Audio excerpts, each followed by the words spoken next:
Hey Kaia, it's June 20th, 2024, and you are 14 or so weeks. I'm at the office right now, and we've had like some really cute mornings. You're such a good baby. You're so calm, and like sometimes you're difficult at night, but you're not that difficult, and like very, very well behaved. Um, I want you to know, like, just to memorialize some of the things that we experienced, like in the first 14 or 15 weeks. It's like you have a crazy attachment to your mother. Like, even as like when you were first born up until now, like you will throw yourself out of my arms to go to Sarah in your mother's arms. And it's so cute, and it's like without fail. Like you will always do it. If I have you on my stomach, you're so happy to like be looking at my face. But if your mom like sits down somewhere, you'll like inchworm towards your mom, and that is like the cutest thing. And I hope you always do that, because I'm always worried that Sarah's gonna feel like um, self-conscious that she's not doing a good job or something like that. Your mom's very sensitive, but I think you like really address those concerns as an infant. You always make sure like you go to your mom, and obviously she's breastfeeding you exclusively. You rarely get the bottle, so that's one of the big things that we've noticed about you. You're very funny. It's almost like you tell jokes, like you'll laugh and then like hide your face and like bring it back over. Whenever your mom's like being very sweet to you, you'll act shy and like bury your face in your arms, with this big smile behind your hands. So that's really cute too. And with me, like sometimes you're upset. Like if I like come into the picture and interrupt mom and daughter time, you'll like get upset right away. Like, oh, I was playing with mom. What's dad doing here? And then sometimes you just start laughing. And I mostly just like, I don't know, like grab you and like kiss your little stomach and your face, and you get all excited, or you'll get a little frustrated with me, like, hey, give me back to mom. So for Sarah and I's relationship, so your mom stopped working, and I work a little bit more, and it requires like a different level of concentration. So when I was first courting your mother through just a couple months ago, I was pretty much work from home all day, every day, rarely worked in the office. But now I work in the office almost every day, just because there's a lot of stuff to do and the distractions are a little bit difficult to deal with for me. So I'm away from you guys a little more often, but there's a lot more work, and daddy's bringing home the bread. We're fine. We got plenty of money. You're being born into a relatively well-off household, so that's good. But that requires me to work a lot, which is unfortunate. But your mom's doing really well about that, and she's very loving and supporting of everything I'm doing and very appreciative. So that always works out really well for us. But I miss you a lot when I'm at the office, and I'll see like little snippets your mom will send me of just little things you're doing, or smiling or giggling at someone's jokes. Not like verbal jokes, but like, peekaboo games or something. And like it hurts the heart, because I'm like, man, I want to be there all day, every day. But if I am, then, one day maybe your mom has to go back to work, and then we're both working, and now you're stuck with someone else who's not us, and who's in a better position to take care of you than us. So that's a lot of how life is sort of evolving with you in the picture. You have a wonderful bedroom, by the way. Your baby room is awesome. Not that you're ever in it. You sleep with us in the bed. We just recently moved the crib, so we had like a bassinet that was towards the wall away from the bed. And it's like a $1,500 bassinet that like rocks and swoos and gives you the white noise. You hate it. You fucking hate it. You're never in that thing. And when you are in it, you start crying. So the $1,500 bassinet has now been moved into your room, which you're never in. And we disassembled the crib and reassembled it in the bed. And now it's up against the bed on your mom's side. There's like a wall missing, so she can like nurse you, put you directly into the bed, which is about laterally the same level And you actually love that. That's working out really well. So you're not a baby that requires like a lot of movement. You don't want to be swayed and moved around very often, but you like stable, like just comfort, a little bit of white noise. You sleep more on your stomach than on your back. So it seems like you're a little more comfortable sleeping on your stomach, which is terrifying because we wonder, like, as a baby, are you gonna be able to move your neck if, like, you're breathing in fabric? Are you gonna suffocate? And when you're a new parent who's inexperienced, like Sarah and I are, it's like everything is a concern. Like, are you gonna sudden infant death syndrome? Or which is really just suffocation for these babies. Like, are you gonna suffocate when we're not paying attention?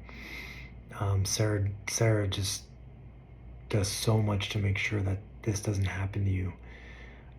You're like extremely loved by your mother, and I hope when you're at an age where you can see these videos, or hopefully you watch them at all, but if you do, I'm really hoping that you respect and love your mother, because she just like loves you so much. She just looks at you and starts crying with love, and she really wants what's best for you. And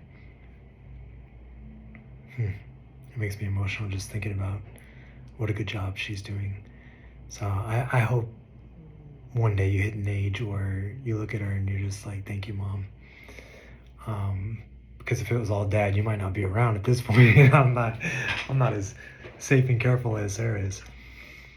So just something to think about one day.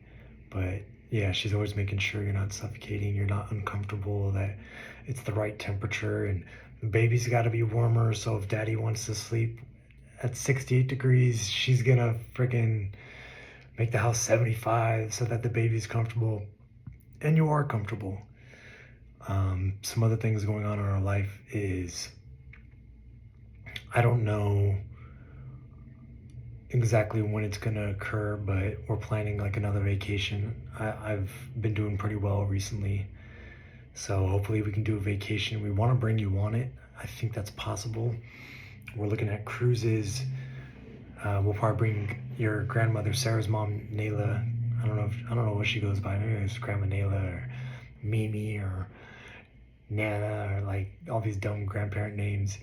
But that one, the one with an accent, should be joining us, and she visits you. So Sarah's mom, Mimi, or Grandma Nayla, or whatever we call her, she visits you probably like 3 days out of the week at least.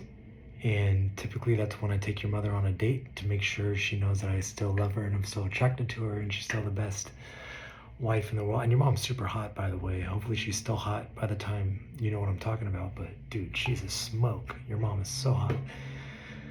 But your grandma does a lot to take care of you, and my mother as well. Just like absolutely adores you. Like, I don't think you could have grandparents that love you any more than mine than yours do.